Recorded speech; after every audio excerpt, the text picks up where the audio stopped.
Welcome back, YouTube, to hit the tripod there. Another painting update. So I finally got off my ass for the month of June and decided to paint something worthwhile.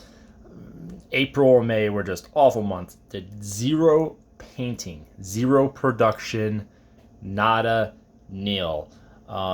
In March, I finished 12 miniatures technically. So, do with what you will. But this month I was able to paint 24 Persians. And these are the bulk of a Spara unit. I still have the 8 spearmen, the actual Spara bearers to do, and the Spara shields themselves. So that'll be the next group I do after I do these guys. These guys are 90% done. I need to do their facial hair and then like some brass and bronze detail work. But other than that, they are done. The bow cases aren't done. That's because I'm waiting on transfers from Vitrix for the bow cases. But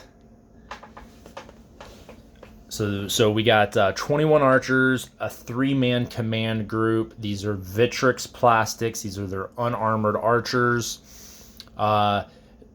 Great sets, decent amount of poses, a lot of options as far as heads and arms.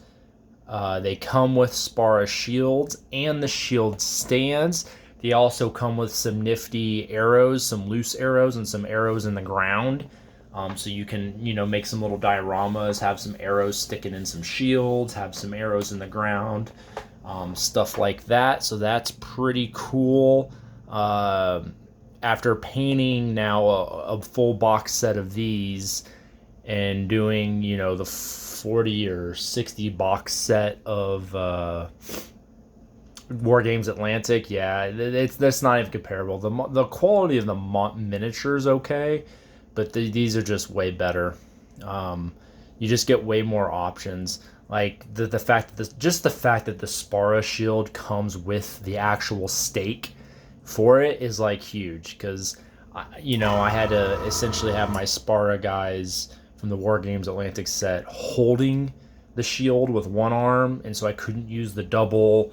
They came with arms for the double-handed spear, but I couldn't use them because I had to have like the arm that was like holding up the shield on all of them.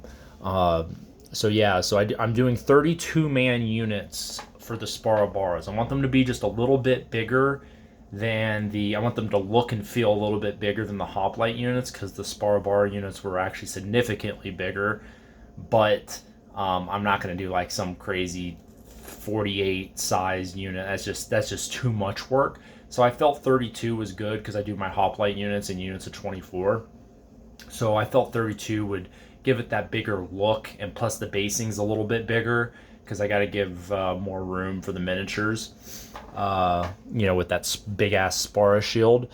We'll just go through. I call these guys my Christmas tree guys because I decided to do them in a green and red tunic and pant color scheme. And then I added in yellow for some of the striping and polka dots and things like that. So we'll just get on straight into it, and I'll show some off. I'll start with the commands. Like I said, I still have facial hair to do, and that's going to get a standard. That shield, that standard there will get a decal. So this is like an old man apparently. That's all right. Went ahead and did him. He's the only one that was done. I did him with blue just for a little bit of variation. He still has the red pants, but he comes in a scale cuirass. And then the commander, 2 different helmet options for him. You could choose to do like a Greek style helmet with a crest, which I did.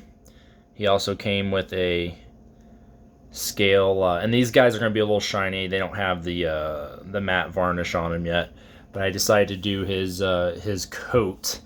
I feel like it's a little anachronistic, a freaking full-blown trench coat for this guy.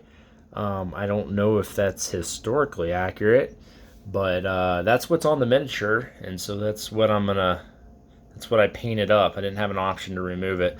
But yeah, underneath he has the scaled cuirass there, and then the musician, which is more or less the standard, just like this the rest of the standard there. So I did him. He has that yellow bordering and yellow stripes on the trousers. And then I'll just show off some of the guys. I did a mix of skin tones. I did US Field Drab for half, and then Tan Earth for half. So a lighter and darker skin tone variation.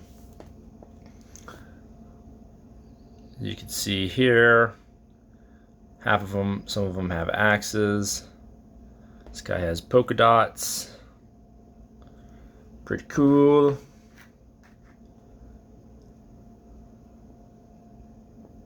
Another guy with green polka dots. I'll just show off a selection here. Did half with the green headdress. Not sure what to call it. Half with red. That guy has some polka dots. I did just a couple in a white tunic. Once again with the polka dots on this guy. This one has stripes. So I tried to still keep them colorful because, you know, these guys were pretty colorful. I still gotta do like the little brass work, detail work on them too, but another guy there. Oh, we'll just show one more off. But I did them all in a variety of patterns and stuff. A little mix there of polka dots and stripes and whatnot. But yeah, so these are the 24th. This is the core of the unit, all the archers and the command. And like I said, I technically have to do the fletchings on the arrows. So the fletchings on the arrows, like the belt buckles, and then the facial hair left to do on them. But they're essentially done. I'm gonna start on another batch of 12 for the next unit of Sparabara. Now it'll be my last unit of Sparabara because this will be my second unit once I do the spearmen. And then I got another pack of unarmored archers that I've already been assembling, and with a command, and then they're going to make up the third unit of Sparabara. I haven't decided what color I'm going to do them in. I have no idea yet. I was going to do them more as a guard unit. So I was going to do them like purple and yellow, but I don't know if I'm going to do that now. I might change it up and do like purple and red or purple and blue. I don't know. I got to figure out what color scheme I'm going to do for the next unit. And, you know, I'll do it like I did this unit, and I'll do it like I did the last unit, which was a turquoise and orange. You know, I'll do half the unit with like the color on one top, and then half the unit with the other color on top, and then switch it up for the trouser color there. So nothing crazy there. I reckon as long as I can complete next month another unit of Sparabara and a unit of cavalry and or a unit of skirmishers, then I'll more or less have everything I need to play a game of our battle through history, our marathon battle, which we're using Warhammer Ancient Battles for. More or less, we'll have everything we need for that game, which is pretty cool. Pretty excited for that. I wanted to start the actual battles in July. That was my goal. But we're going to start it in August, so only a month behind. Not that big of a deal. And yeah, so one final thing I want to talk about is I know half of my audience is like from the UK and half is from the US. And a good internet friend of mine, who I haven't met in person, but I got to talk to him on Discord for an hour or two months ago, is Paul Beckus. He's recovering His cancer came back and he had to have surgery, and he can't paint. He's made a video on it, and I'll link his channel in the description so you guys can see his latest video. He talks about his description. He had a pretty close call, from what he describes, and he had to have an emergency surgery on his shoulder, so he can't paint, which really sucks. So he's at home recovering, and I'm sure he's already weak, and now he can't paint. So if you guys, I'm sure he's watching TV, watching YouTube on his phone or computer or tablet, so just, I think Leon T66 said, put a challenge out to make 3-minute videos for him, but I'm not good at that.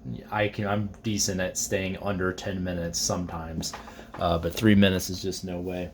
So Paul, this video is for you, bud. I hope you enjoy seeing some of the painted miniatures, so you can kind of vicariously live through us, since you can't paint your own stuff right now. And get better soon, bud. So, till next time, guys, keep on painting.